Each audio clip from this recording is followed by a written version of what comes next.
Inspector Vardhan, பங்களா number 113க்கு நீங்க சீக்கிரம் வாங்க. ஒரு 13 வயசு பொண்ணு அவங்க குடும்பத்துல இருந்த எல்லாரையுமே கொன்னுட்டா. இன்ஸ்பெக்டர் வர்தன் இதை கேட்ட உடனே ஒரு நிமிஷம் அதிர்ந்து போயிட்டாரு. உடனே அவர் அவரோட எல்லா வேலையும் முடிச்சுட்டு நேரா பங்களா நம்பர் 113க்கு வராரு. காலங்காத்தாலேயே அந்த பங்களாவுக்கு வெளியில நிறைய போலீஸ்காரங்களும் மீடியா பீப்புளும் இருந்தாங்க. அந்த இன்சிடென்ட் நடந்து 2 மணி நேரம் தான் ஆயிருக்கும். அதுக்குள்ள அந்த செய்தி ஊர்ல இருக்கிற எல்லாருக்குமே பரவிடுச்சு. ஒட்டுமொத்த மீடியாவும் இப்ப அங்கதான் இருக்கு. நீங்க என்ன நினைக்கிறீங்க? ஒரு 13 வயசு பொண்ணால அவ வீட்டுல இருக்கிற எல்லாரையுமே அவளால கொல்ல முடியுமா? நான் என்ன நினைச்சாலும் நினைக்காட்டியும் நடந்தது என்னமோ நடந்ததுதான் இன்ஸ்பெக்டர். ஆதாரம் என்ன சொல்லுதோ அதுபடி ஆக்ஷன் எடுப்போம். அப்புறம் அந்த பொண்ணு எங்க இருக்கா? யாரு? சுமோனாவா? அந்த பொண்ணை ஒரு ரூம்ல போட்டு பூட்டி வச்சிருக்காங்க. லேடிஸ் போலீஸ் வந்தாதான் திறக்க முடியும். இன்ஸ்பெக்டர் வீரனோட பேச்சை கேட்ட உடனே வர்தன் நேரா அந்த பொண்ணு இருக்கிற ரூமை பார்த்து போறாரு. அந்த ரூம் அந்த பங்களாவோட ஒரு மூலையில இருந்தது. அவர் அந்த பங்களாவை திறந்து பார்த்த உடனே அந்த குடும்பத்துல இருந்த எல்லாரோட பிணத்தையும் அவர் பார்க்கறாரு. ஒருத்தரோட முதுகுல, ஒருத்தரோட நெஞ்சில, ஒருத்தரோட முகத்துல இப்படின்னு எல்லாரும் கொடூரமா குத்தப்பட்டிருந்தாங்க. அதை பார்த்து வாந்தி எடுக்கிறதுக்கு முன்னாடி வர்தன் சுமோனா பூட்டி வைக்கப்பட்டிருந்த அந்த ரூமை நோக்கி நடந்து போறாரு. அப்ப தனக்கு முன்னாடி யாரோ இருக்கிற மாதிரி வர்தன் உணர்றாரு. அவருக்கு முன்னாடி ஒரு நிழல் பறந்துகிட்டு இருக்கு. அந்த நிழலை பார்த்த உடனே ஒரு நிமிஷம் அமைதியா நின்னு அக்கம் பக்கத்துல யாராவது இருக்காங்களான்னு அவரு சுத்தியும் முத்தியும் பாக்குறாரு. ஆனா அந்த ரூம்ல அவரை தவிர வேற யாருமே இல்ல. வர்தன் சுமோனா இருக்கிற ரூமுக்கு முன்னாடி போய் நின்னு அந்த ரூமை திறக்கலான்னு போறதுக்கு முன்னாடி அந்த ரூம்குள்ள இருந்து இன்னொரு பொண்ணோட குரல் அவருக்கு கேக்குது. அது சுமோனாவோட குரல் இல்ல. சுமோனா ஒரு கண்ணாடி முன்னாடி நின்னு தலையை சீவிக்கிட்டு இருந்தாங்க. சுமோனாவோட கை முழுவதும் ரத்தமா இருந்தது. என்னங்க அங்கிள், வந்துட்டீங்களா? இந்த கேஸ நீங்க தான் ஹேண்டில் பண்ணுவீங்கன்னு நான் நினைச்சேன். அப்புறம் அங்கிள், இந்த பங்களால உங்களுக்கு டீ காஃபி கொடுக்கறதுக்கு யாரும் இல்ல. ஏன்னா எல்லாரையும் நான் தான் சாவடிச்சேன். சுமோனா, என்ன முட்டாள்தனமா பேசுற? அவங்க உன்னை பெத்தவங்க. அவங்க உன் அம்மா அப்பா. அவங்க உனக்கு வாழ்க்கையை கொடுத்தாங்க. ஆனா நீ அவங்களுக்கு என்ன கொடுத்திருக்க பாத்தியா? நான் அவங்கள சும்மாலாம் சாகடிக்கல. நான் என்னோட பழிய தீர்த்துக்கிட்டேன். சுமோனா இப்படி ரொம்ப அப்பாவித்தனமா வர்தன் கிட்ட சொன்னாங்க. அப்ப சுமோனாவோட கண்ணு முழுவதுமா வெள்ளை கலரா மாறிடுச்சு. இத பார்த்து வர்தன் பயந்து போய் பின்வாங்கினாரு. அந்த ஒரு நொடி சுமோனாவோட ரூபத்துல வேற ஒரு பொண்ணை பார்க்கறாரு. இது வர்தனுக்கு ரொம்ப நல்லாவே தெரிஞ்சது. ஆனா வர்தனுக்கு இது புரியறதுக்கு முன்னாடி அங்க 2 லேடிஸ் கான்ஸ்டபிள் வந்து சுமோனாவை கூப்பிட்டுக்கிட்டு அந்த இடத்துல இருந்து போனாங்க. கைது பண்ணி போய்கிட்டே இருக்கும்போது சுமோனாவோட கண்கள் வர்தனையே பார்த்துக்கிட்டு இருக்கு. அப்ப வர்தனை பார்த்து சுமோனா ரொம்ப சத்தமா சொன்னாங்க, யாரோ யாரையும் காப்பாத்த முடியல. எல்லாரும் செத்துட்டாங்க. இப்ப உங்களோட டர்ன். பார்க்கலாம் உங்களை யாராவது காப்பாத்துறாங்களான்னு. சுமோனா இப்படி வர்தன் கிட்ட சொல்லும்போது அந்த சுமோனாவோட ரூபத்துல வேற ஒரு பொண்ணை வர்தன் பார்க்கறாரு. அந்த ரூபத்தை பார்த்து ரொம்ப அதிர்ச்சியோட வர்தன் இப்படி சொல்றாரு, சுப்ரியா, இது நடக்க வாய்ப்பில்ல. இல்ல இல்ல இல்ல இல்ல. வர்தன் இப்படி தனக்குள்ளேயே சொல்லிக்கிட்டாரு. அவர் போலீஸ் ஸ்டேஷனுக்கோ கோர்ட்டுக்கோ போகாம நேரா வீட்டுக்கு போறாரு. வீட்டுக்கு போய் அவரோட மனைவி கிட்ட சொல்றாரு, பிரியா பிரியா, வீட்டுல இருக்கிற எல்லா பொருளையும் பேக் பண்ணு. நாம இப்பவே இந்த சிட்டியை விட்டு வெளியே போயிடலாம். ஆனா எதுக்கு இப்படி ஆச்சு? சடனா ராகுல் கூட இன்னும் ஸ்கூல்ல இருந்து வரல. நான் சொன்ன மாதிரி செய், புரியுதா? ராகுல கூட்டிட்டு வர சொல்லி நான் கான்ஸ்டபிள் கிட்ட சொல்லியிருக்கிறேன். அவனும் சீக்கிரம் வந்துருவான். நைட் ஆகிறதுக்குள்ள நம்ம எப்படியாவது இந்த ஊரை விட்டு போயே ஆகணும். வர்தன் இப்படி ரொம்ப சத்தமா தன்னோட மனைவி கிட்ட சொல்லிக்கிட்டு இருந்தாரு. அதை கேட்ட பிரியாவுக்கு என்ன செய்யறதுன்னு ஒண்ணுமே புரியல. அமைதியா அவங்களோட பொருட்கள் எல்லாத்தையும் பேக் பண்ண ஆரம்பிச்சாங்க. வர்தனும் அவரோட ரூமுக்கு போயிட்டு ஒரு பேக்கை எடுத்து வச்சு அலமாரியில இருக்கிற எல்லா நகையும் எடுத்து வைக்கிறாரு. அப்ப சப் இன்ஸ்பெக்டர் வீரன் கிட்ட இருந்து ஒரு கால் வருது. வீரன், டிக்கெட் கிடைச்சதா? சார், டிக்கெட்லாம் கிடைச்சிருச்சு. நீங்க ராகுல கூட்டிட்டு வர சொல்லி ஹவில்தார் தனிராம் கிட்ட சொல்லியிருந்தீங்களா? வீரன் தன்னோட மகன் ராகுலோட பேரை சொன்ன உடனே வர்தனுக்கு மெதுவா பயம் அதிகரிக்க ஆரம்பிக்குது. அப்ப வீரன் கிட்ட ரொம்ப சத்தமா கத்தி கேட்டாரு, ராகுலுக்கு என்னாச்சு? சார், ஹவில்தார் கூட்டிட்டு வரதுக்கு போயிருந்தாரு. ஆனா வர வழியில கார் கண்ட்ரோல் இழந்து கார் ஆக்சிடென்ட் ஆயிடுச்சு சார். சார், ஹவில்தார் தனிராம் இப்போ இல்ல. ஆனா ராகுல காணோம். நாங்க அவரை தேடிக்கிட்டு இருக்கோம். வீரேன் இப்படி சொல்லி முடிச்சதும் வர்தனுக்கு ஒரு மெசேஜ் வருது. அத வீரேன் தான் அனுப்பியிருந்தாரு. ஒண்ணு பின்னாடி ஒண்ணா விஷயம் ரொம்ப மோசமாகிக்கிட்டே இருந்தது. ஏதோ ஒரு பெரிய தப்பு நடக்க போறதா வர்தன் உணர்றாரு. அப்ப அமைதியா இருந்த அவரோட வீட்ல விசித்திரமா ஏதோ ஒரு சத்தம் கேட்க ஆரம்பிக்குது. பிரியா, எங்க இருக்க? பிரியா, பிரியா! வர்தன் இப்படி கத்தி கேட்டுட்டு பிரியாவை வீடு முழுவதும் தேட ஆரம்பிக்கிறாரு. ஆனா பிரியா திடீர்னு எங்க போனாங்கன்னு அவருக்கு தெரியல. ஆனா வீடு முழுவதும் அலங்கோலமா இருந்தது. சில நிமிஷத்துக்கு முன்னாடி தான் தன்னோட பையன் ராகுல காணோம். இப்ப அவரோட மனைவி பிரியாவையும் காணோம். வர்தனுக்கு ரொம்ப கோபம் வர ஆரம்பிக்குது. என்ன நடக்குதுன்னு அவருக்கு ஒண்ணுமே புரியல. தான் வீட்டுக்குள்ளேயே கத்த ஆரம்பிக்கிறாரு. அப்புறம் அப்படியே வெளியே வந்து அவரோட மனைவியை தேட ஆரம்பிக்கிறாரு. அப்படியே தேடி தேடி சாயங்காலம் ஆனதும் சூரியன் மறைஞ்சு இரவாகுது. அப்ப வர்தன் அவரோட வீட்டுக்கு வெளியில ரொம்ப பரிதாபமா உட்கார்ந்துகிட்டு இருக்காரு. நேரம் போக போக நள்ளிரவாகுது. அப்ப அவரோட மனைவி பிரியா அவரோட குழந்தை ராகுல கையில எடுத்துக்கிட்டு வீட்டை நோக்கி அமைதியா வந்துட்டு இருக்காங்க. அவங்க ரொம்ப அழுதுருந்தாங்க. அழுது அழுது அவங்களோட கண்ணே வித்தியாசமா இருந்தது. கண்ணீர் வந்த இடம் உப்பு கூத்து இருந்தது. அழுது அழுது அவங்க கண்ணெல்லாம் கூட ஒட்டி போயிருந்தது. ஒரு அம்மா விலை மதிக்க முடியாத பொக்கிஷத்தை இழந்திருந்தாங்க. அதாவது அவங்க பையன் ராகுல் இறந்து போயிட்டான். அவங்க ராகுல வர்தன் கையில கொடுத்துட்டு சொன்னாங்க, என்ன பேசுறீங்க நீங்க? உங்க பையன் உயிரோட இல்ல, அவன் செத்து போயிருக்கான்.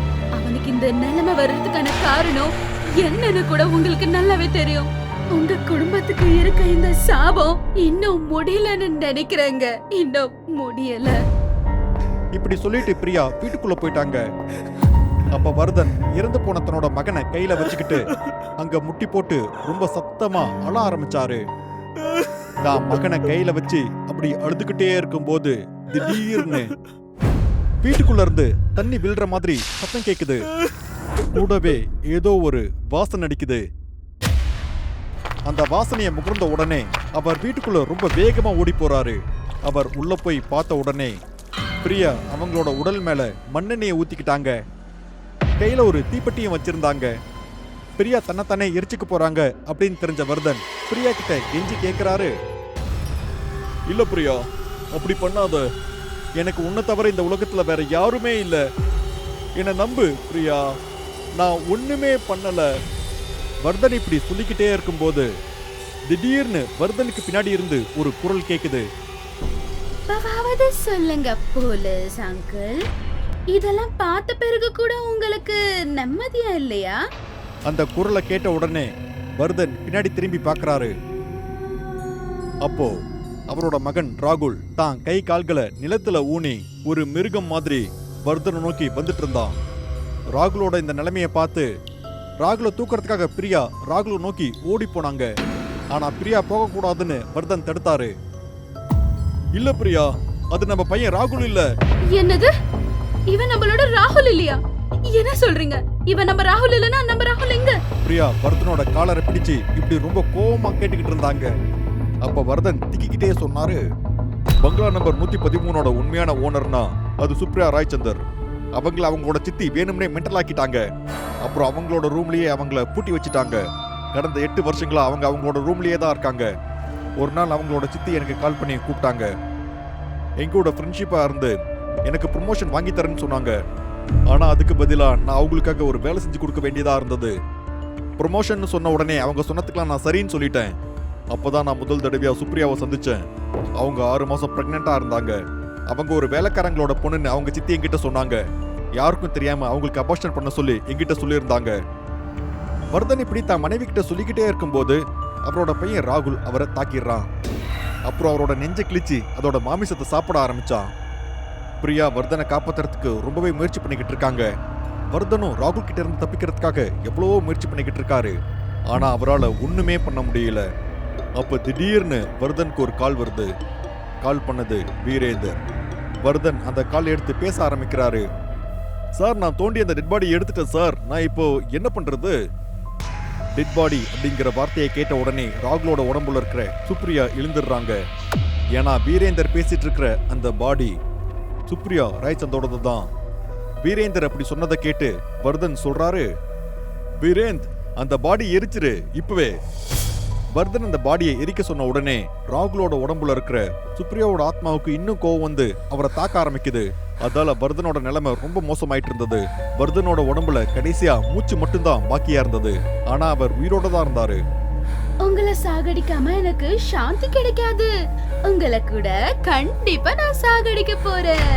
இப்படி சொல்லிட்டு சுப்ரியாவோட ஆத்மா வர்தனோட கழுத்தை கோவமா கிழிக்க போகும்போது இன்னொரு பக்கம் வீரேந்தர் சுப்ரியாவோட உடம்பு முழுவதும் மண்ணெண்ணெயை ஊத்தி அதை பத்த வைக்க தயாரா இருந்தாரு.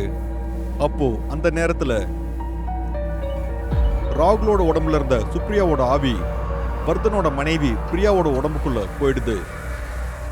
அப்புறம் லைட்டரை கையில வச்சுட்டு அதை ஆன் பண்ணிட்டு சொல்றாங்க, அவளை நிறுத்துங்க, இல்லனா உங்களோட மனைவிய கூட அவங்க சாகடிச்சிடுவாங்க. பிரியா இப்படி பண்றத பார்த்து வர்தன் ரொம்ப வேதனையா இருக்காரு. வீரேந்தருக்கு கால் பண்ணி வர்தன் நிறுத்தலான்னு சொல்ல போகும்போது சுப்ரியா சத்தமா கத்துறாங்க. ஏன்னா அதுக்குள்ள அங்க வீரேந்தர் சுப்ரியாவோட பாடிக்கு நெருப்பு வச்சிருந்தாரு. பிரியாவோட உடம்புக்குள்ள இருக்கிற சுப்ரியா அந்த வலியால தவிச்சிட்டு இருக்கும்போது அவங்க அந்த லைட்டரை கீழே போட்டுடுறாங்க. அது அவங்களோட சாரி மேல பட்டு அவங்க எரிய ஆரம்பிக்கிறாங்க. தான் கணவர் முன்னாடியே வலியால தவிச்சுக்கிட்டு இருக்காங்க. தான் மனைவிக்கு இந்த மாதிரி ஒரு சாவு வரும்னு வர்தன் அவரோட கனவுல கூட நினைச்சு பார்த்ததே இல்லை. அதுக்கப்புறம் வர்தன் நிரந்தரமா பைத்தியமாயிட்டாரு. அப்புறம் வர்தனோட நிலைமையை பார்த்து அவரையும் சுமோனா கூடயே மென்டல் ஹாஸ்பிட்டல் அட்மிட் பண்ணிடுறாங்க.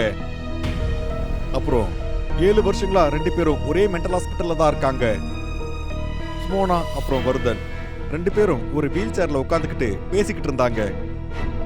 2 பேரும் வீல் சேரை விட்டு எந்திரிக்க முடியாத நிலைமையில பேரலைஸ் ஆகியிருந்தாங்க. ஆமா, நான் உனக்கு நேத்து எந்த அளவுக்கு சொல்லியிருந்தேன்? ஆமா, எனக்கே ஞாபகம் இருக்கு. ஆமா, அவங்க சுப்ரியாவுக்கு அபார்ஷன் பண்ண சொல்லி என்ன அனுப்பியிருந்தாங்க இல்லையா? அப்ப சுப்ரியா வந்து எங்கூட பேசினாங்க. அவங்க பைத்தியம் இல்லைன்னு என்கிட்ட சொன்னாங்க. அந்த பங்களாவோட உண்மையான வாரிசு அவங்க தான் என்கிட்ட சொன்னாங்க. அவங்களோட சித்தி தான் அவங்களுக்கு மருந்தெல்லாம் கொடுத்து அவங்கள பைத்தியமாக்குறதா என்கிட்ட சொன்னாங்க. அப்புறம் அவங்களோட வயிற்றுல இருக்கிற அந்த குழந்தை அவங்களோட ஸ்டெப் பிரதரோடது, அதாவது உன்னோட பெரிய அண்ணன் ஆதித்யாவோடது. அவன் தினமும் ராத்திரி ஆனா சுப்ரியாவோட ரூமுக்கு போய் அவங்கள தொல்லை பண்ணுவான். அந்த குழந்தை கண்டிப்பா உன்னோட பெரிய அண்ணாவோடது தான். ஆனா அவங்கள கஷ்டப்படுத்த இன்னும் 2 பேர் இருந்தாங்க. அது உன் அப்பா, அப்புறம் அந்த பங்களாவை பாத்துக்கிற பன்சிதார் 2 பேரும். அவங்க 2 பேரும் அவளை தொல்லை பண்றதுக்காகவே ஒரு டைம் டேபிள செட் பண்ணி வச்சிருந்தாங்க. உன்னோட அம்மா இப்படி எனக்கு ப்ரொமோஷன் தரேன்னு சொல்லி எனக்கு ஆசை காட்டினாங்களோ, சுப்ரியாவும் எனக்கு ஒரு ஆசை காட்டினாங்க. அவங்க கிட்ட ஒரு நிலம் இருந்ததாவும் அது அவங்க பேர்ல இருக்கணும் என்கிட்ட சொன்னாங்க. அதை என்கிட்ட கொடுக்குறேன்னு அவங்க சொன்னாங்க. ஏன்னா சுப்ரியாவுக்கு தெரிஞ்சிருந்தது இந்த முறையும் அவங்களுக்கு அபார்ஷன் பண்ணா கண்டிப்பா அவங்களால உயிரோடையே இருக்க முடியாது. ஏன்னா இதுக்கு முன்னாடியே அவங்களுக்கு 3 தடவை அபார்ஷன் ஆயிருந்தது. அதனால அவங்க அன்னைக்கு அவங்க என் முன்னாடி நின்று அழுதுகிட்டும் கெஞ்சிக்கிட்டும் மட்டும் இல்ல, அந்த இடத்துல இருந்து ஓடுறதுக்கு முயற்சி பண்ணாங்க. ஆனா நான் அவங்களுக்கு மயக்க மருந்து கொடுத்து அவங்கள ஹாஸ்பிட்டலுக்கு கூட்டிட்டு வந்துட்டேன். அங்கதான் அவங்க இறந்து போயிட்டாங்க. எல்லா வேலையும் முடிச்சிட்டு நான் உங்க அம்மாவுக்கு கால் பண்ணி சொல்லும்போது அவங்க டெட் பாடியை பங்களாவுக்கு எடுத்துட்டு வர சொல்லி என்கிட்ட சொல்லியிருந்தாங்க. அப்புறம் அந்த பங்களாவில் என்ன ஒரு குழி தோண்ட சொல்லி சொன்னாங்க. அப்புறம் நானே தான் அவங்களோட உடலை அந்த பங்களாவுக்குள்ளேயே புதைச்சிட்டேன். இங்க குற்றவாளி யாருன்னா உன்னோட அண்ணா, உன்னோட அப்பா, உன்னோட அம்மாவும் கூட. உனக்குள்ளேயும் அதே ரத்தம் தான் ஓடிக்கிட்டு இருக்கு. வர்தன் சொன்னதை கேட்டு சுமோனா ரொம்ப கோவப்படுறாங்க. இப்படி சுமோனா ரொம்ப கோவப்படுறத பார்த்து வர்தன் சத்தமா சிரிக்க ஆரம்பிக்கிறாரு. நான் வேதா. நான் இன்னைக்கு உங்களுக்கு என்னோட கதையை சொல்ல போறேன். என்னோட காதல் கதை. என்ன மாதிரியே நீங்களும் எப்பயாவது ஒரு கட்டத்துல யாரையாவது காதலிச்சிருப்பீங்க. நானும் காதலிச்சேன். இந்த கதை நான் காலேஜ் படிக்கும்போது ஆரம்பிச்சது. நான் மிடில் கிளாஸை சேர்ந்த சாதாரண ஒரு பையன். நான் எப்பவுமே புத்தகத்தை படிச்சுக்கிட்டே இருப்பேன். நான் யார்கிட்டயும் அவ்வளோ சீக்கிரம் பேசவும் மாட்டேன். அதே சமயத்தில் அவங்க கூட சீக்கிரமா ஃப்ரெண்டாகவும் மாட்டேன். என் வேலை என்னமோ நான் அதை மட்டும் தான் பண்ணிட்டு இருந்தேன். நான் எப்போல்லாம் ஃப்ரீயாக இருக்கணும் அப்போல்லாம் போய் லைப்ரரியில் புக் படிச்சுட்டு இருப்பேன். இதுதான் என்னோட தினசரி வழக்கமாக இருந்தது. ஆனா நான் திடீர்னு சில நாட்களா நான் விசித்திரமா ஏதோ ஒன்றை உணர ஆரம்பிச்சேன். அப்போ அமைதி இல்லாத மாதிரி ஒரு உணர்வு ஏற்பட்டது. யாரோ என்ன ஒருத்தங்க கண்காணிச்சிட்டு இருக்கிற மாதிரியே தோணுச்சு. இது என் தலையில ஓடிக்கிட்டே இருந்தது. அப்புறம் ஒரு நாள் என்னோட இந்த பயம் நிஜமாயிடுச்சு. நான் சில பொருட்களை வாங்குறதுக்கு மார்க்கெட் போயிட்டு இருந்தேன். போற வழியில திடீர்னு எனக்கு தலை சுத்த ஆரம்பிச்சது.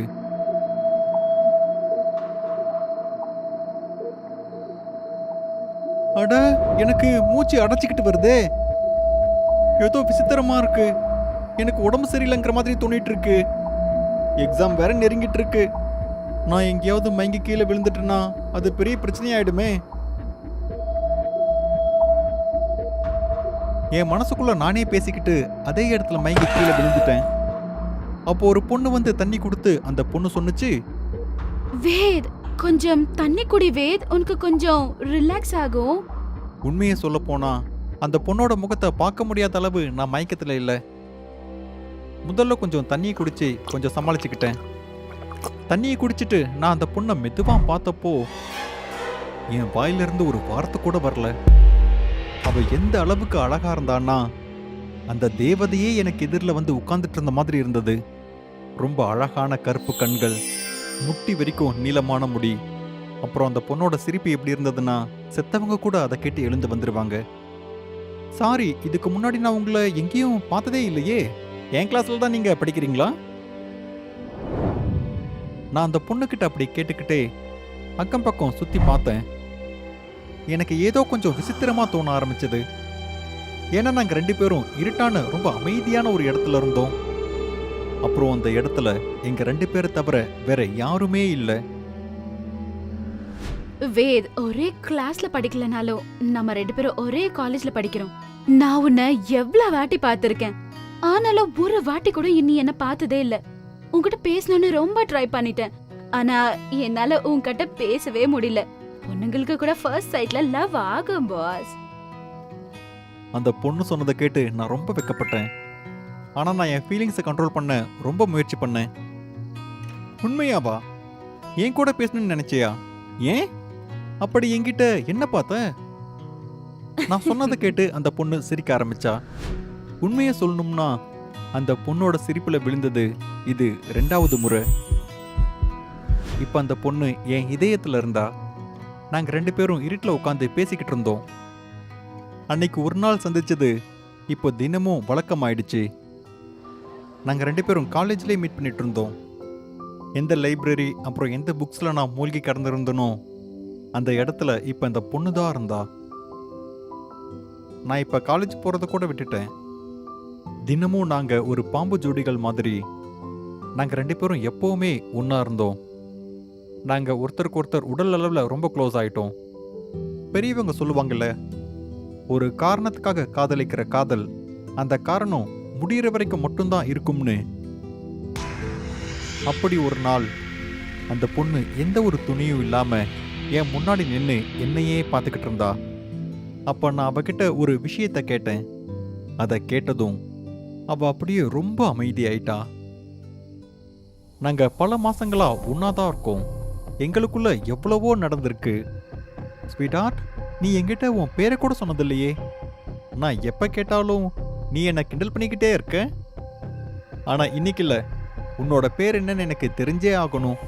அப்புறம் உன்னோட வீடு எங்க இருக்கு? இந்த உறவுக்கு ஒரு அர்த்தம் கொடுக்கலான்னு இருக்கேன். அதனால நான் கேட்குற கேள்விக்கு நீ பதில் சொல்லு. நான் இந்த கேள்வி கேட்டுட்டு இருக்கும்போது நான் அவளை பார்த்தேன்.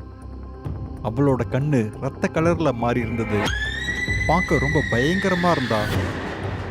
வேத், எத்தனை வாட்டி சொல்றது என்கிட்ட கேள்வி எல்லாம் நீ கேட்காதன்னு? கேள்விக்கு ஆன்சர் சொல்றதெல்லாம் எனக்கு பிடிக்காது. ஆனா வேத், ஒவ்வொரு வாட்டியும் கேள்விங்க கேட்டு என்ன சாகடிக்கிற வேத். உனக்கு வேற வேலையே இல்லையா? இப்படி பண்ணாத வேத். அப்போ நான் ஒரு விஷயத்தை உணர்ந்தேன். அந்த பொண்ணோட முடி என்னோட உடம்ப சுத்தி இருந்தது. அந்த முடி அப்படியே என்னை மேல தூக்கிடுச்சு. அந்த பொண்ணு அந்த அளவுக்கு கோவமா பார்த்து நான் ரொம்ப பயந்து போயிட்டேன். உண்மையை சொல்ல போனா நான் அப்படியே நடுநடுங்கி போயிட்டேன். அப்போ நான் ரொம்ப குளிர்ச்சியா உணர்ந்தேன். என் உடம்பு அப்போ ரொம்ப குளிர்ச்சி ஆயிடுச்சு. இதெல்லாம் தாங்காம நான் மயக்கம் போட போகும்போது அந்த பொண்ணு அப்போ என்கிட்ட சொன்னா, வேத், எழுந்துடு வேத். வேத், எழுந்துடு வேத். வேத், நீ எழுந்துடணும் வேத். நீ சாக வேண்டிய நேரம் இன்னும் வரல வேத். நான் மயங்கி கீழே விழுறதுக்கு முன்னாடி அந்த பொண்ணு சொன்ன வார்த்தைகள் தான் இதெல்லாம். அதுக்கப்புறம் என்ன ஆச்சுன்னு எனக்கு எதுவுமே தெரியாது. நான் கண்ணை திறந்து பார்க்கும்போது நான் ஏதோ ஒரு சமாதி மேல இருந்தேன். என்னோட உடம்பு மேல எலுமிச்சை பழத்தையும் விளக்கையும் வச்சிருந்தாங்க. அங்க நடக்கிற எதுவும் எனக்கு புரியறதுக்கு முன்னாடி அந்த பொண்ணோட கையில ஒரு தீப்பந்தத்தை எடுத்துக்கிட்டு அந்த பொண்ணு என்னை நோக்கி வரத நான் பார்த்தேன். ஏய், நீ என்ன பண்ணிக்கிட்டு இருக்க? முதல்ல இந்த பொருட்களெல்லாம் என் உடம்பு மேல இருந்து எடு. இதை மட்டும் எடுக்கலன்னா நடக்கிறதே வேற. நான் இவ்வளவு சொல்லியும் அந்த பொண்ணு எதையுமே கேட்கல. அப்புறம் என்னோட பக்கத்தில் வந்து உட்காந்துக்கிட்டா. எனக்கு ரொம்ப அதிகமாக கோவம் வந்து அந்த சமாதி மேல இருந்து எந்திரிக்கணும்னு நான் முயற்சி பண்ணேன். அதுக்கு முன்னாடி ஒரு கருப்பு கயிறு என்னோட கை கால்களை கட்டி போட்டிருந்தது. அந்த கருப்பு கயிறு வேற எதுவும் இல்லை, அந்த பொண்ணோட முடிதான். அதுதான் என்ன வலுக்கட்டாயமா அந்த சமாதி மேல கட்டி போட்டு வச்சிருந்தது. என்னாச்சு வேத்? நீ சாக கூடாது. உன்னோட ஆன்மா என்னோடது. உன்னோட ஆன்மாவை எடுத்துட்டு போக நான் வந்திருக்கேன்.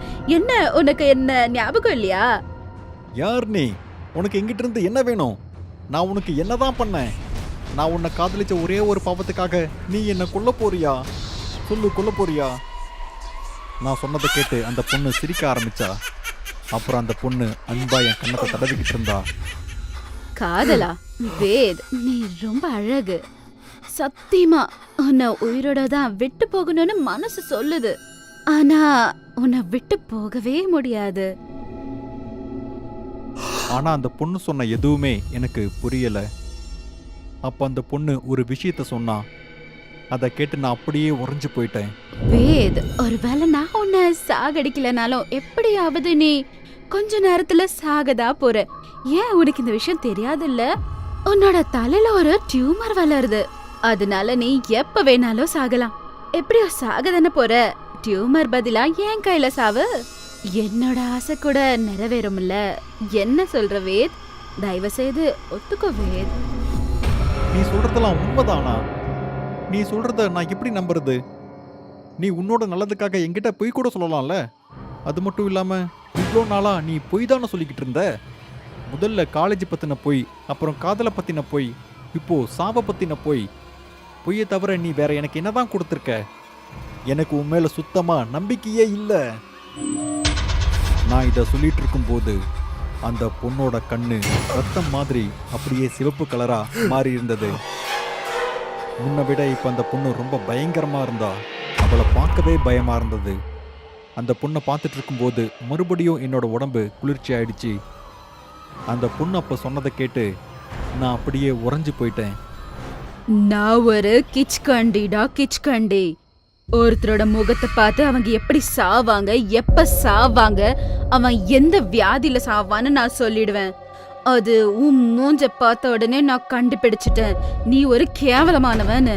அப்புறம் இன்னொரு விஷயம் உனக்கு தெரியுமா? நீ செத்த பிறகு உன்னோட ஆன்மா யமராஜரை கொண்டு போக மாட்டாரு. அது என்கிட்ட தான் இருக்கும். அந்த ஆன்மாவை என்னோட சமாதிக்குள்ள புதைச்சிடுவேன். அதனால என்னோட சத்து 2 மடங்கு பலமா மாறும்.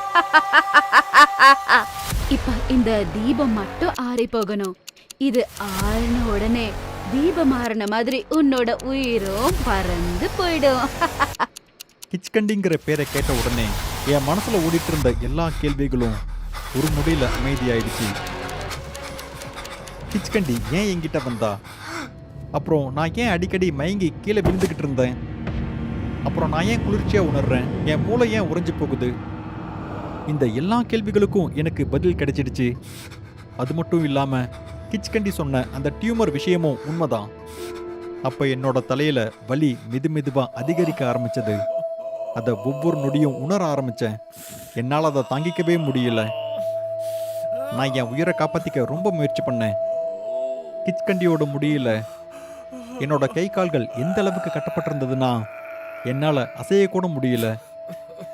அப்போ நான் சாக போறேன்னு உணர முடிஞ்சது. அப்போ வாழணும்னு ஆசையா இருந்தது. நான் வாழ்றதுக்காக என்ன வேணாலும் பண்ண தயாரா இருந்தேன். விளக்கு கிட்டத்தட்ட அநேர நிலைமைக்கு வந்தது. அப்போ கிச்கண்டி அவளோட கண்ணை மூடி ஏதோ மந்திரங்களை சொல்லிக்கிட்டு இருந்தா.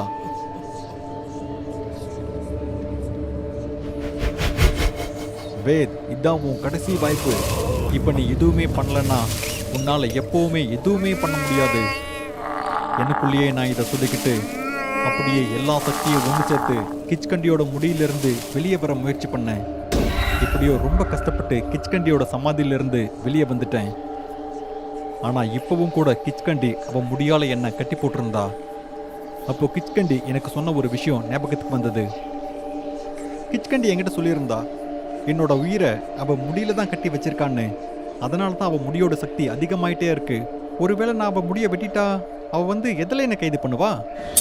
நான் உடனே கிச்கண்டிக்கு பின்னாடி போய் கையில ஒரு கத்தியை எடுத்துக்கிட்டு இன்னொரு கையால கிச்கண்டியோட முடியை பிடிச்சிக்கிட்டு நான் அவகிட்ட சொன்னேன், நான் தான் உன்கிட்ட சொல்லியிருந்தல்ல நான் உன்னை உண்மையா காதலிக்கிறேன்னு. ஆனா நீ என்னையும் உன்னை மாதிரி ஒரு பொய் சொல்றவன் நினைச்சுக்கிட்டியா? ஞாபகம் வச்சுக்கோ, நான் எப்பவுமே உன்னை காதலிப்பேன். உன்னை மட்டும்தான் நான் காதலிப்பேன். இப்படி சொல்லிட்டு நான் கிச்கண்டியோட முடியை வெட்டிட்டேன். அவ முடியை வெட்டின உடனே அவ வலியால கதறி துடிக்க ஆரம்பிச்சா. அப்புறம் சத்தமா கத்த ஆரம்பிச்சா. அப்ப அவளோட முடியிலிருந்து கருப்பு நிழல்கள் அதிகமா வெளியே வர ஆரம்பிச்சது. அப்ப அவளோட முடியும் ஒரு தங்கம் மாதிரி ஜொலிக்க ஆரம்பிச்சது. அப்போ நான் பார்த்தேன், கிச்கண்டி அவளோட சமாதியில நின்றுட்டா. அப்புறம் காத்துல அப்படியே மறைஞ்சு போயிட்டா. கிச்கண்டி இருந்த உடனே என் தலையில இருந்த கட்டியும் குறைய ஆரம்பிச்சது. இப்போ என்ன பண்றதுன்னு எனக்கு ஒண்ணுமே புரியல. இப்போ நான் யார்கிட்ட உதவி கேட்கறது? ஏன்னா என் கையில இப்போ ஒரு கத்தி இருந்தது. அப்புறம் இன்னொரு கையில கிச்கண்டியோட முடி இருந்தது. ஒருவேளை என் மூளைக்குள்ள இருக்கிற கட்டி வெடிச்சிருந்தா நான் பலி தாங்காம இறந்திருப்பேன். இல்லைன்னா நான் கிச்கண்டியோட முடியை எடுத்து என்னோட முடியோட சேர்த்திருந்தா நான் ரொம்ப காலம் உயிரோட இருந்திருக்க முடியும். என்னோட ஒரு கையில வாழ்க்கை இருந்தது, ஒரு கையில சாவு இருந்தது. அப்போ நான் ரொம்ப அதிகமா யோசிக்காம நான் என் வாழ்க்கையை தேர்ந்தெடுத்தேன். அந்த கிச்கண்டியோட முடியை எடுத்து நான் என் முடியோட சேர்த்து வச்சுக்கிட்டேன். இப்போ என்னால் ஒருத்தவங்களோட முகத்தை பார்த்தே அவங்களோட வாழ்க்கையை பற்றியும் சாவை பற்றியும் சொல்ல முடியும். அப்புறம் நான் எனக்காக என்னோட எளிமையான பலியை நான் தேர்ந்தெடுக்கிறேன். ராத்திரி 11 மணி ஆகியிருந்தது. மழையும் ரொம்ப அதிகமாக பெஞ்சிட்டு இருந்தது. நானும் மழை நிற்கிறதுக்காக காத்துட்டு இருந்து காலையிலேருந்து குடிச்சுக்கிட்டு டைரி எழுதிட்டு இருந்தேன்.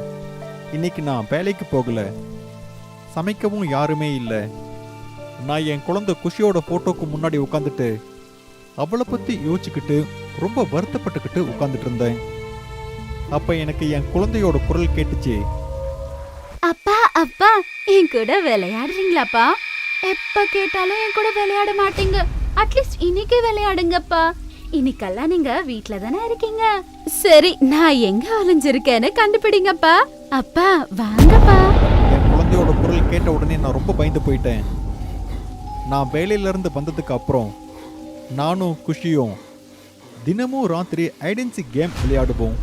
ஆனா குஷி என்ன அவ்வளோ தூரம் கூப்பிட்டதுக்கு அப்புறமும் நான் அவளை தேட போகவே இல்லை.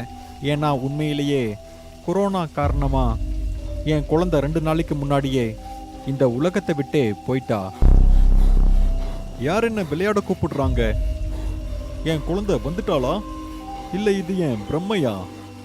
என்ன அப்பான்னு கூப்பிட்டது, என்ன விளையாட கூப்பிட்டது, அது யாரு? எனக்கு எதுவுமே புரியாததால இதெல்லாம் ஒரு கற்பனை அப்படின்னு நான் நினச்சிக்கிட்டு நேராக பெட்டுக்கு போய் நான் படுத்து தூங்கிட்டேன்.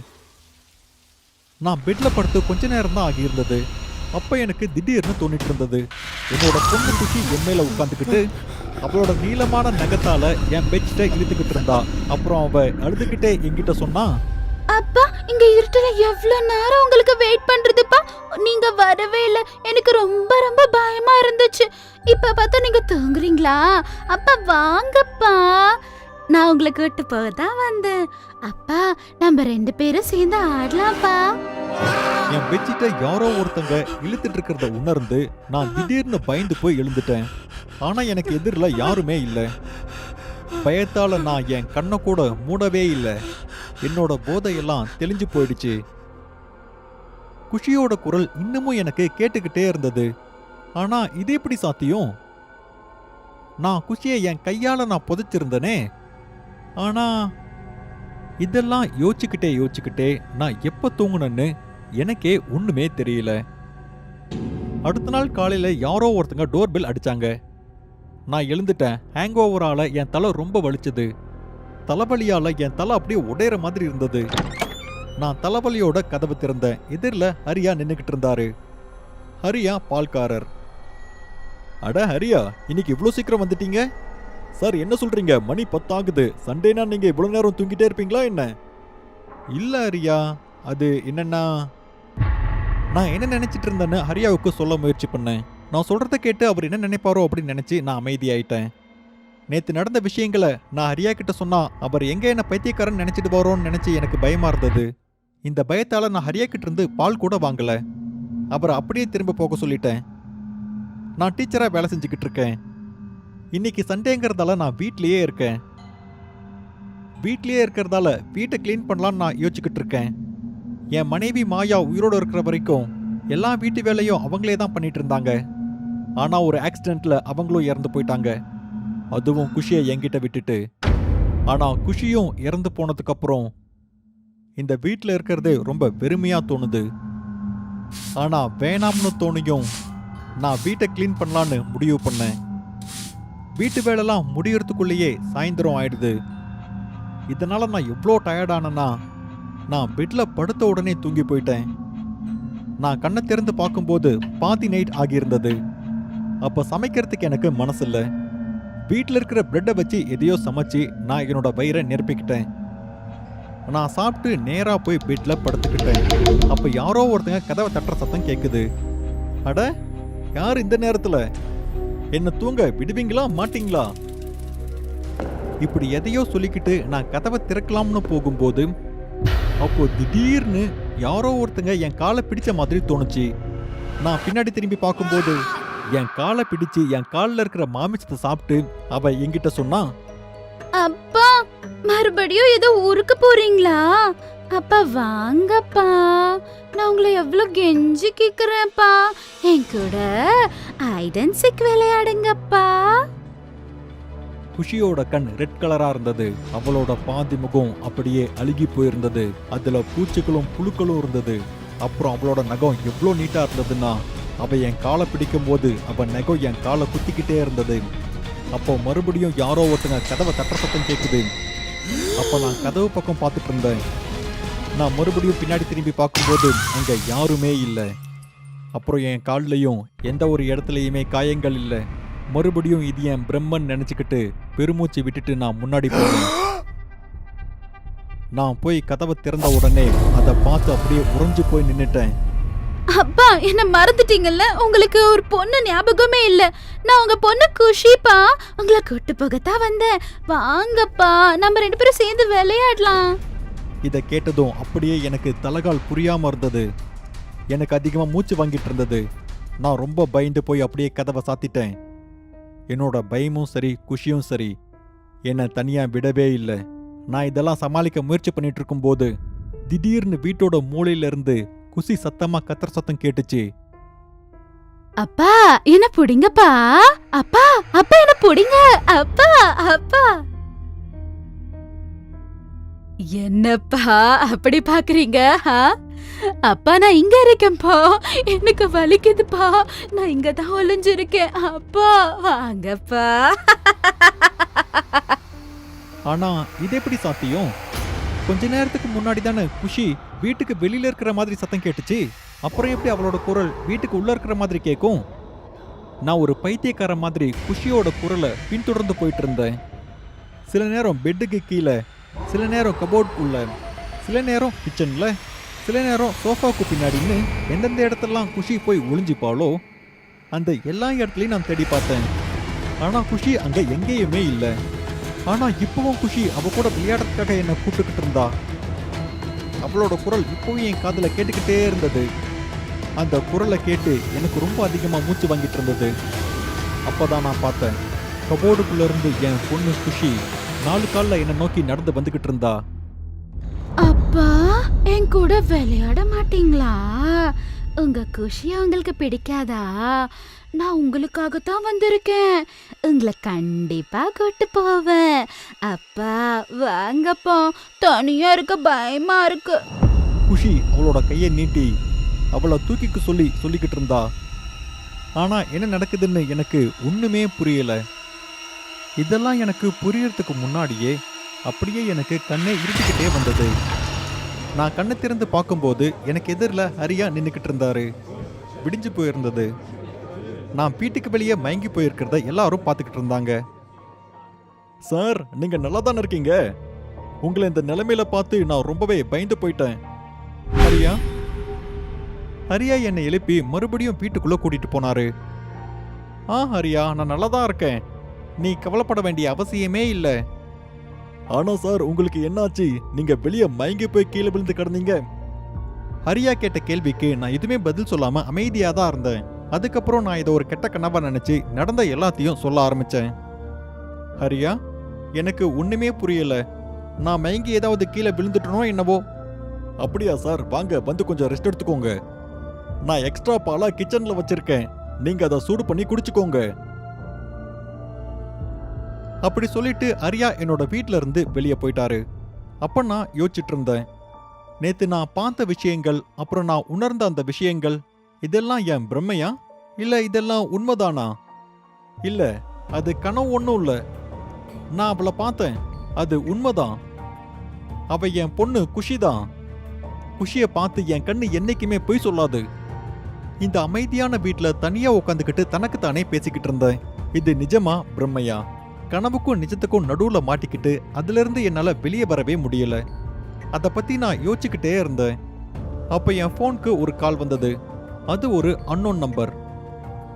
நான் போனை எடுத்து அதை என் காதுல வச்சு கேட்கும்போது எதிர்முனையில இருந்து யாருமே பேசல. நான் 2-3 தடவை ஹலோ ஹலோன்னு சொன்னேன். ஆனா அங்க யாருமே பேசல. நான் போனை கட் பண்ண போகும்போது அப்ப யாரோ ஒருத்தவங்களோட சத்தம் எனக்கு கேட்டுச்சு. அது வேற யாரோட குரலும் இல்ல. அது என் பொண்ணு குஷியோட குரல் தான். அப்பா, நீங்க என்ன மறந்துட்டீங்கல்ல? உங்களுக்காக அந்த குஷி எவ்வளவு தேடி வந்தாலும் நீங்க என் கூட வரவே மாட்டேங்கிறீங்க. என் கூட வராதது மட்டும் இல்ல, என் கூட ஐடன் சிக்க விளையாடல. ஏன்பா இப்படி பண்றீங்க? எப்போ வேலை வேலைன்னு சொல்லி போயிடுறீங்க. உங்க பொண்ணு உங்களுக்கு வேணாமாப்பா? அப்பா வாங்கப்பா, வாங்க. ஆமாப்பா, உன்னோட குஷி வாழ்க்கையே நீ நாசம் பண்ணிட்டல்லப்பா. என்ன அப்பா, நீ சந்தோஷமா இருக்கியா? உன்னை விடவே மாட்டேன். உன்னை கூட கூட்டிட்டு போவேன். ஒரு வாட்டி பின்னாடி திரும்பி பாரு. ராகுல் பின்னாடி திரும்பி பார்க்கறாரு. உன்னோட குஷி வாழ்க்கையே நீ நாசம் பண்ணிட்டல்லப்பா. பாதிமுகம் அழுகி போய் பார்க்கிறதுக்கு ரொம்ப கொடூரமா, ரொம்ப பயங்கரமா இருந்தா. உன்னை விடவே மாட்டேன். உன்னை கூட கூட்டிட்டு போவேன். இன்ஸ்பெக்டர் அந்த டைரியை படிச்சுக்கிட்டே கான்ஸ்டபிள் பாண்டி கிட்ட சொல்றாரு. ராகுல் அவரோட டைரியில இதுக்கப்புறம் எதுவுமே எழுதல. அவர் அப்படி சொன்னதை கேட்டு கான்ஸ்டபிள் சொல்றாரு, அது எப்படி சார் அவர் எழுதுவாரு? அதுக்கப்புறம் அவர் இறந்தே போயிட்டாரு. அப்புறம் ராகுலோட போஸ்ட்மார்ட்டம் ரிப்போர்ட்ல கூட அவர் ஹார்ட் அட்டாக்கால இறந்து போயிட்டாருன்னு ரிப்போர்ட் வந்திருந்தது. அவர் ஏதோ ஒரு பயங்கரமான விஷயத்தை பார்த்து அதிர்ச்சியானதா டாக்டர் சொல்லியிருந்தாரு. அது அவரோட பொண்ணு குஷியா தான் இருக்கணும். ராகுல் அந்த டைரியில கூட எழுதியிருக்காரு. சாவறதுக்கு முன்னாடி தான் பொண்ணை பார்த்து அந்த அனுபவத்தை எழுதியிருந்தாரு. இதால்தான் ராகுலுக்கு ஹார்ட் அட்டாக்கே வந்திருந்தது. ஆனா இன்ஸ்பெக்டருக்கு கான்ஸ்டபிள் சொல்ற விஷயம் ரொம்ப விசித்திரமா தோணிக்கிட்டு இருந்தது. அதனால அவரு சொல்றாரு, ராகுலோட பொண்ணு கொரோனாவால இறந்து போயிட்டாங்க இல்லையா? அப்புறம் எப்படி திரும்ப வர முடியும்? அப்ப கான்ஸ்டபிள் பாண்டி சொல்றாரு, ஆனா உண்மை இதுதான் சார். ராகுல் ஹார்ட் அட்டாக்ல தான் இறந்து போயிட்டாரு. அக்கம் பக்கத்துலயும் நான் விசாரிச்சு பார்த்துட்டேன். எல்லாரும் சொன்னது என்னன்னா, ராகுலோட மனைவி மாயா செத்ததை அவர் எப்படியோ அதை கடந்து வந்துட்டாரு. ஆனா அவரோட பொண்ணு குஷி கொஞ்ச நாள்லே இறந்து போனதுனால அவரு ரொம்ப டிஸ்டர்ப் ஆயிருந்ததா அக்கம் பக்கத்துல இருக்கிறவங்க சொன்னாங்க. அவர் எப்பவுமே தனியா சிரிச்சிட்டு இருப்பாராம். காலியா இருக்கிற கதவை பார்த்து அழுதுட்டு இருப்பாராமா. அப்புறம் நிறைய தடவை வீட்டுக்கு வெளியே மயங்கெல்லாம் கீழே விழுந்து கிடந்திருக்காரு. யாருக்கு தெரியும் அவரோட மனநிலைமை எப்படி இருந்ததோ என்னவோ. இப்படி சொல்லிட்டு கான்ஸ்டபிள் பாண்டி இன்ஸ்பெக்டர் விஜய்க்கு போஸ்ட்மார்ட்டம் ரிப்போர்ட்டை கொடுத்துட்டு அந்த இடத்துல இருந்து கிளம்புறாரு. கட்டுக்கதை என்ன வேணாலும் இருக்கலாம், ஆனா உண்மை மாறவே மாறாது. அன்னைக்கு ராத்திரி ராகுல் டைரியில எழுதிட்டு இருக்கும் போது அவரோட பொண்ணு குஷியோட ஆத்மா கபோர்ட்குள்ள இருந்து வெளியே வந்ததை அவர் பார்க்கறாரு. குஷி தன்னை தூக்கிக்க சொல்லி சொன்னது, ராகுல ஹைடன்சிக் விளையாட கூப்பிட்டது, இது எல்லாமே உண்மைதான். ராகுலும் அவரோட பொண்ணு குஷி மாதிரியே அந்த கபோர்ட்குள்ளேயே போய் கதவை சாத்திக்கிறாரு. அந்த இடத்துல அவருக்கு சுவாசிக்க ரொம்ப கஷ்டமா இருந்தது. அப்படியே அந்த இடத்துல மூச்சு முட்டி அவரு இறந்து போயிட்டாரு. குஷி ஏற்கனவே சொல்லியிருந்தா தன்னோட அப்பாவை தான் கூட கூட்டிட்டு போவன்னு. இன்னைக்கு குஷி அவ சொன்னதை நிறைவேற்றி காமிச்சிட்டா. பயங்கரமா இருக்கிற இந்த மாதிரியான கதைகளை பார்க்கறதுக்காக டூடு டிவி ஹாரர் தமிழுக்கு உடனே சப்ஸ்கிரைப் பண்ணுங்க. அப்புறம் உங்களோட கதையும் இந்த உலகத்துல இருக்கிறவங்க பார்க்கணும்னு நீங்க ஆசைப்பட்டீங்கன்னா உடனே டூடு டிவி மெயில் அட்ரஸ்க்கு உங்களோட கதையை அனுப்புங்க. அடுத்த பயங்கரமான கதை உங்களோட தான் இருக்கிறதுக்கும் வாய்ப்பு இருக்கு.